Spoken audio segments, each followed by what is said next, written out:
네, 우리가 만일 마가복음을 본다면은요, 짧은 16장에 십자가를 향해서 단숨에 달려가는 것과 같은 느낌을 준다고 여러 번 거론한 적이 있습니다.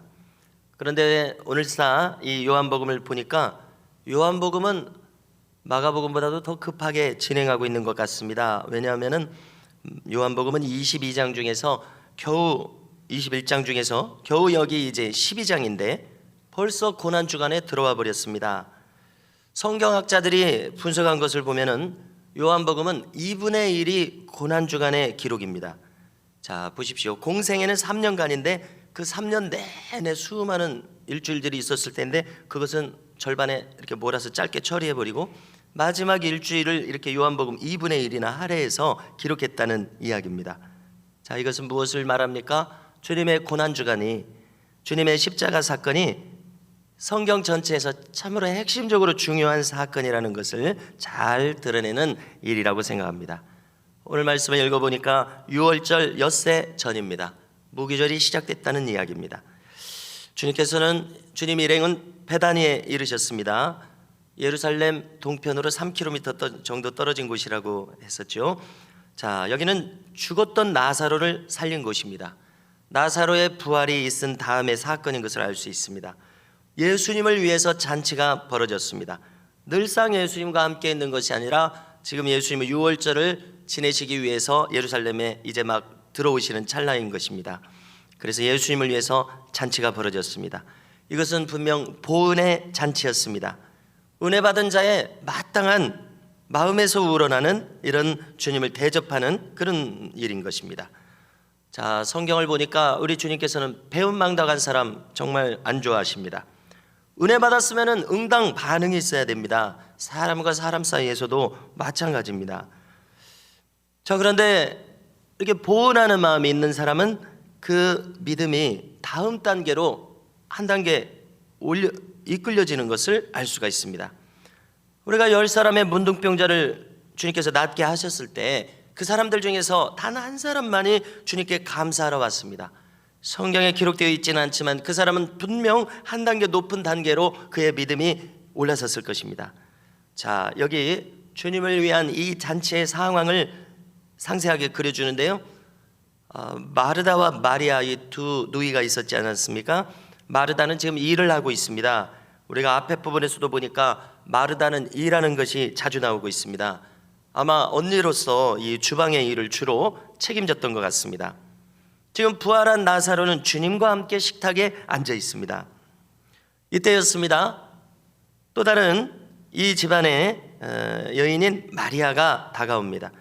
그녀는 어떻게 합니까? 지극히 비싼 향유, 곧 순전한 나드 한 근을 가져다가 주님의 발에 부었습니다. 우리가 잘 아는 일이죠. 여성의 상징과도 같은 자기의 머리털을 가지고 주님의 발을 닦아드립니다. 향유의 냄새가 온 집안에 가득했다고 기록합니다. 자, 요즘 세상이 참 좋은 세상인 것이 무엇이냐면요, 이렇게 비행기라든가 이런 무역이 발달하다 보니까 이스라엘에서 판매하는 이런 향유가 우리가 마음만 먹으면 구입할 수가 있습니다. 출판사 중에 순전한 나드, 여기 지금 순전한 나드라고 하지 않았습니까? 순전한 나드라는 출판사가 있습니다. 그 출판사에서 제가 이번 주에 들어가 보니까 이런 향유를 팔고 있더라고요. 몇만 원에. 그래가지고 그 향유를 부으면서 성경처럼 야고보서에 그렇게 기록되어 있지 않습니까? 장로님들 불러다가 기름을 바르면서 낫기를 기도하라고, 그렇게 기도하라고 기록되어 있더라고요. 아무튼지간에 이 상황에서, 자, 오늘 기록을 보면은 가룟 유다가 한마디를 합니다. 사도 요한이 이것을 기록하고 있지 않습니까? 사도 요한은 가룟 유다에 대해서 뭐라고 즉시 설명을 붙이냐면은 이 유다가 주님을 배반하고 팔아넘길 자다, 이렇게 밝힙니다. 가룟 유다 뭐라고 말하냐면 이 향유를 어찌하여 300데나리온에 팔아 가난한 자들에게 주지 아니하였느냐, 이렇게 꾸짖었습니다. 자, 생각해 보십시오. 주님도 여기 계시고 현장에 마리아가 이렇게 하고 있습니다. 그래서 자기가 지금 큰 소리로 꾸짖고 있는 겁니다. 자, 이 발언을 여러 가지로 분석할 수 있을 것입니다. 먼저 가룟 유다는 참 교만한 사람입니다. 누가 봐도 지금 이 여인이 주님을 대단히 존중하고 존경하고 사랑해서 향유를 부었습니다. 그가 이 지금 주님을 의식하는 제자라면 가만히 있어야 할 것입니다. 그렇지 않습니까? 가룟 유다는 지금 어른이 눈에 보이지 않는 자입니다. 질서가 없는 사람입니다. 왜 그렇습니까? 지금 자기 중심적으로 살아가기 때문에 그렇습니다. 더 나아가서 가만히 생각해 보십시오. 지금 이 자리에 있는 사람보다 자기가 좀 더 높은 사람이다, 자기가 이 사람들보다 좀 낫다라는 이런 자의식에 빠져 있는 자가 아닌가 생각이 듭니다. 왜냐하면 제자들 중에 12제자들 중에 회개를 지금 주님께서 맡기셨다는 것은 뭔가 계산도 잘하고 똑똑한 사람이었기 때문에 맡겼을 것입니다.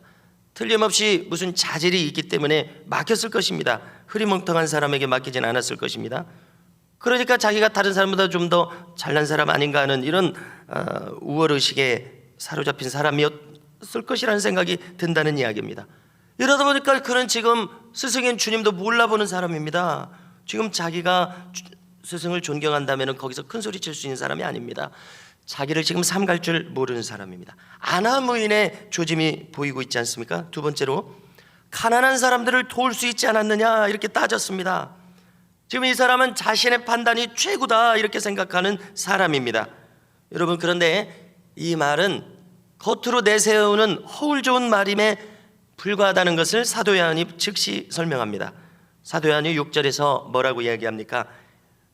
가난한 사람들을 도울 수 있었겠도다 이렇게 말하면 가난한 자들을 생각하는 말이 아니요, 그는 도둑이라 이렇게 말합니다. 돈꾀를 맞고 거기에 넣는 것을 훔쳐 가밀어라 이렇게 증언하고 있습니다. 사도 요한은 12제자 중에 가장 나이가 어린 사람이라고 그렇게 알려져 있는데요, 사도 요한의 이 반짝반짝 빛나는 예리한 눈에 가룟 유다의 치부가 이렇게 만천하에 드러납니다. 자, 가룟 유다는 몰래 감쪽같이 했다고 생각했을지 모르지만 사도 요한은 분명히 그것을 목격했습니다. 그가 목격하기까지는 한두 번 해본 일이 아니었을 것 같은 생각이 듭니다. 누군가 이렇게 들키려면 이미 여러 번 이런 일이 있었을지 모른다는 생각이 듭니다. 훔치는 자, 요즘 말로 바꾼다면 공금을 횡령하는 자였다면 가룟 유다는 어떤 사람입니까? 그것도 한두 번이 아니라면 이미 마음이 많이 비뚤어진 사람입니다. 부패한 사람입니다.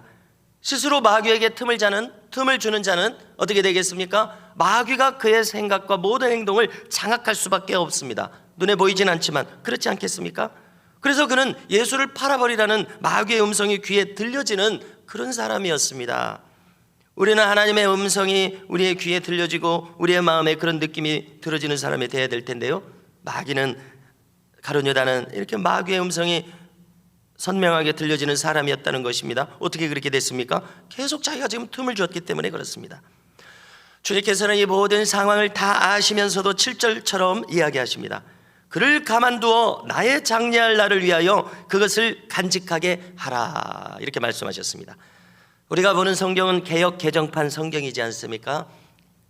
가끔 우리가 이해하기 어렵게 번역이 될 때가 있어서 바로 이렇게 읽어도 이해가 되지 않을 때가 있습니다. 지금 이 문장이 그것입니다.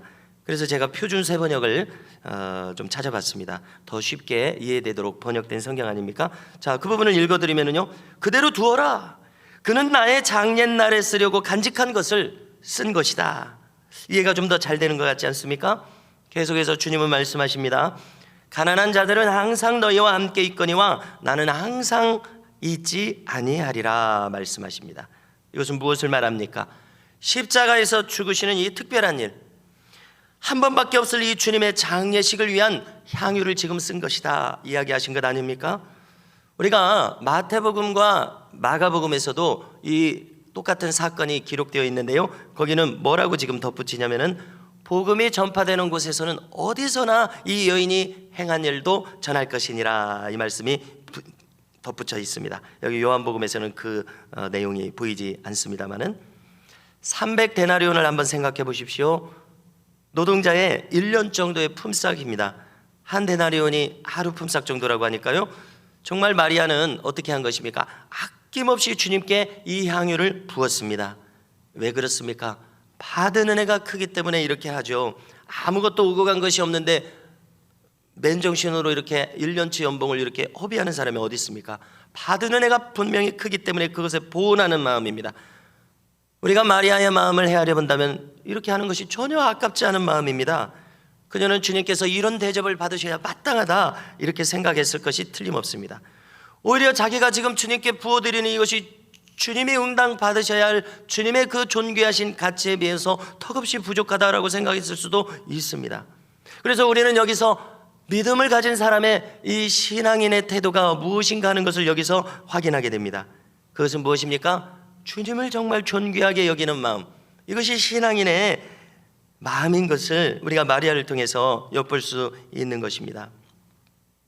그래서 주님께 자기가 가진 가장 좋은 것을, 가장 귀한 것을 드리고자 하는 이런 마음이 생기는 마음입니다.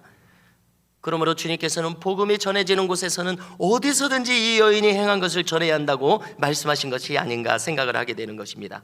다시 말해서 믿음이 있는 사람이라면 누구나 다 이 마리아와 같은 마음을 가져야 한다, 이것을 말씀하신 것이 아니냐 생각이 듭니다. 성도 여러분, 만약에 그 사람이 참된 신자라면 누구나 다 이 마리아와 같은 마음이 있을 것이라고 저는 생각합니다. 바꿔 말해서요, 만약에 그 사람의 마음에 이 마리아와 같은 마음이 없다면 그 사람은 어쩌면 진짜 신자가 아닐는지도 모른다는 생각을 하게 됩니다. 성도 여러분, 아직 이 마리아와 같은 마음이 나에게는 없습니다, 이런 생각이 드신다면 이런 마음을 저에게도 주십시오, 이런 마음을 저도 경험하게 해주십시오, 이렇게 구해야 될 것입니다. 가룟 유다를 한번 생각해 보십시오. 어쩌면 가룟 유다는 이런 마음이 없기 때문에 망했는지도 모릅니다. 성경을 보니까 12제자를 선택하실 때 아무나 오라고 하신 것이 아니라 밤새껏 기도하신 다음에 신중하게 12사람을 고른 것을 우리가 알게 됩니다. 가룟 유다에 대해서도 마찬가지였을 것입니다. 그는 틀림없이 훌륭한 자질, 모든 제자들이 그런 것처럼 적극적인 이런 마음을 가진 훌륭한 자질을 가진 사람이었을 것입니다.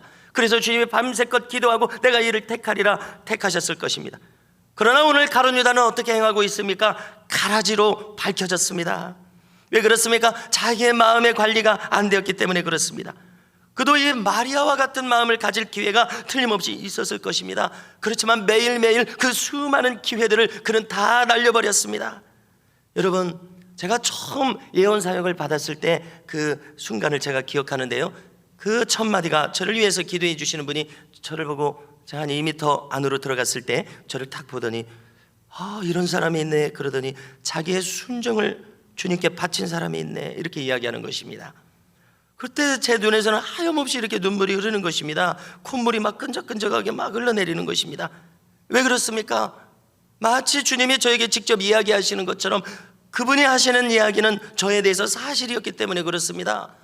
저는 아무에게도 이야기한 적이 없고 오직 주님과 저 사이에만 아는 일이었는데 어떻게 이분은 이것은 알았지 하고 신기한 마음이 들어졌습니다.